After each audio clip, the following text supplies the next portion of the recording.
A semana foi intensa na economia brasileira com a disparada do dólar à espera da aprovação de medidas importantes no Congresso, como a regulamentação da reforma tributária e o pacote de corte de gastos. O orçamento também poderia ter sido analisado, mas ficou para fevereiro do ano que vem. No meio desse cenário, o presidente Lula, já recuperado de uma cirurgia de emergência, voltou a se reunir com os ministros e também teve um encontro com o futuro presidente do Banco Central, Gabriel Galípolo. Assunto para o repórter Álvaro Nocera, chegando ao Jornal Jovem Pan.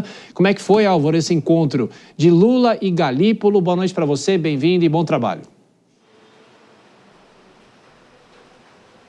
Muito boa noite para você, Thiago, a todos que nos acompanham no Jornal Jovem Pan. Em meio a um cenário de dólar nas alturas, o presidente Lula publicou um vídeo nas redes sociais ao lado do futuro presidente do Banco Central, Gabriel Galípolo, e também de ministros do governo federal, como Fernando Haddad, Simone Tebet e também Rui Costa. Neste vídeo, Lula promete uma verdadeira autonomia ali ao Banco Central e diz que não vai fazer nenhum tipo de interferência na autoridade monetária. Nós separamos esse trechinho da fala do presidente Lula.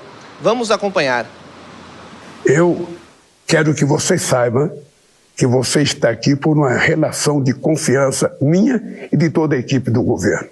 E eu quero te dizer que você será certamente o mais importante presidente do Banco Central que esse país já teve, porque você vai ser o presidente com mais autonomia que o Banco Central já teve.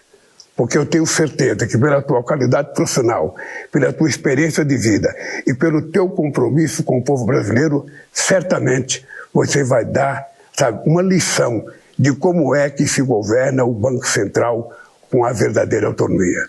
Por isso eu quero te desejar boa sorte, que Deus te abençoe. Eu quero que você saiba que jamais haverá da parte da presidência qualquer interferência no trabalho que você tem que fazer no Banco Central. Essa fala ela veio para acalmar os ânimos do mercado financeiro. Hoje nós também tivemos um leilão promovido pelo Banco Central que vendeu cerca de 7 bilhões de dólares para conter o avanço da moeda americana. As falas do presidente Lula e o leilão do Banco Central surgiram efeito sobre o dólar, né? A moeda americana ela fechou em queda de 0,87% a R$ 6,07. Thiago. Falando, Álvaro, do Banco Central, o presidente da instituição, Roberto Campos Neto, fez uma live de despedida da autarquia nessa sexta-feira e a autonomia também foi assunto para Campos Neto, é isso? Exatamente, Thiago. O mandato de Roberto Campos Neto vai até o dia 31 de dezembro, mas ele já fez essa live num tom de despedida. Gabriel Galípolo vai assumir o cargo de forma interina durante este período. Na live, ele fala muito sobre a sua trajetória, faz um balanço do Banco Central e reforça a importância da autonomia da autoridade monetária, que para ele é um processo que ainda não está acabado. Nós também temos essa fala, vamos ouvir Roberto Campos Neto. Uma outra mudança grande que eu acho que é importante mencionar é o processo de autonomia, que é um processo que ainda não está terminado, mas a gente tem a autonomia operacional, foi um grande ganho, né, para o Banco Central. Eu acho que coloca a instituição à frente das pessoas, à frente da ideologia, à frente dos governos, à frente do tempo político, né, com um tempo diferente do tempo político, com um tempo institucional mais adequado às características necessárias para o cumprimento das nossas missões. Gabriel Galípolo assume oficialmente a presidência do Banco Central a partir de janeiro do ano que vem, com a difícil tarefa, né, a difícil missão de reduzir os juros, conter a inflação e também o câmbio. Volto com você, Thiago. A troca de comando no Banco Central a partir de janeiro. Álvaro Nocera com as informações. Bom trabalho para você. Vou chamar os nossos comentaristas já nessa sexta-feira. Dora Kramer aqui nos estúdios, Cristiano Vilela. Dora, boa noite para você. Bem-vinda, bom trabalho. Afinal, existe independência no Banco Central? Essa aproximação do presidente Lula com Gabriel Galípolo, indicado pelo presidente da República, mas, claro, o presidente deu algumas indicações para o mercado financeiro, mas e essa aproximação, Dora?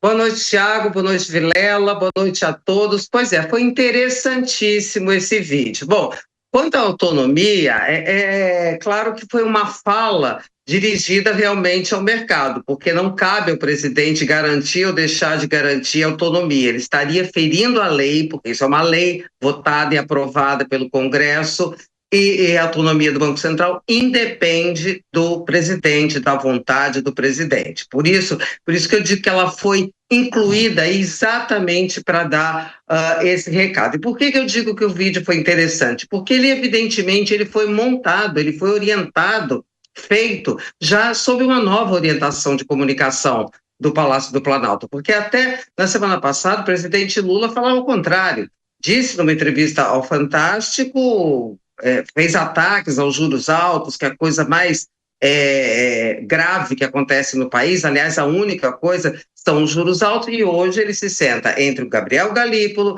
e o ministro Fernando Haddad e escolhe as palavras, exatamente as palavras que o mercado queria ouvir. Fala na autonomia, exalta a autonomia, faz o comprometimento com a estabilidade fiscal, fala de controle da inflação e, mais importante, o que foi mais bem recebido foi o trecho em que o presidente diz que pode editar novas medidas de contenção de gastos. Então, foi ali corretíssimo do ponto de vista da comunicação. A questão é, as palavras corresponderão às práticas, porque nem sempre o que o presidente diz é que o presidente faz. Daqui a pouco a gente fala sobre a comunicação do governo e eu passo para o Cristiano Vilela. É interessante que são falas que o mercado financeiro muitas vezes cobrou do governo, né, para ouvir isso do governo, e agora vem essa sinalização, ou são muitas as sinalizações para o próprio mercado, não é isso, Vilela? Bem-vindo, boa noite. É esse o ponto, Tiago. Uma boa noite a você, a Dora, a todos que acompanham o Jornal Jovem Pan. Olha, por que esperar tanto tempo para fazer uma fala tão importante como essa? Porque o governo se manteve negacionista no sentido de colocar a culpa em um ataque especulativo ou coisa que o valha e não se colocou claramente logo no princípio de que estaria disposto a cumprir aquilo que são as regras não do mercado, mas as regras da boa condução das finanças públicas. Nesse sentido, agora a fala do presidente, ela foi importante, ela acalmou o mercado. Se tivesse sido feito logo no início, algumas semanas atrás, eu não tenho dúvidas que essa onda que sofreu com o aumento do dólar e com a necessidade do Banco Central intervir, vender dólares, colocar dólares no mercado, isso não teria sido necessário no volume que foi feito e nós teríamos, talvez, o dólar num patamar um pouquinho mais convidativo hoje. Ô Dora, deixa eu devolver rapidinho para você, mas será que esse ponto que você falou agora há pouco, será que o presidente Lula vai cumprir, não vai falar o que falou muitas vezes nesse ano? Pois é, essa é a questão que fica, porque ele diz uma coisa, ele várias vezes, na mesma entrevista em que ele faz essas acusações aos juros altos e tal, ele também disse que ninguém é mais responsável do ponto de vista fiscal do que ele. É uma incongruência, por isso é que fica essa dúvida, né? A fala foi, do ponto de vista da estratégia da comunicação, super bem elaborada, né? O presidente está tem ali um papelzinho, eu tenho a impressão que ele leu essa manifestação. Tinha ali toda uma orientação. E olha, quer saber? Isso não é ruim, não. Ao contrário, a presidência da República precisa ter uma formalidade. E é assim que se não cai em cascas de banana. Concorda, Vilela, para fechar? Concordo totalmente. Muitas vezes a gente carece justamente disso, de uma certa formalidade, de uma certa organização nas mensagens oficiais que são passadas pelo presidente.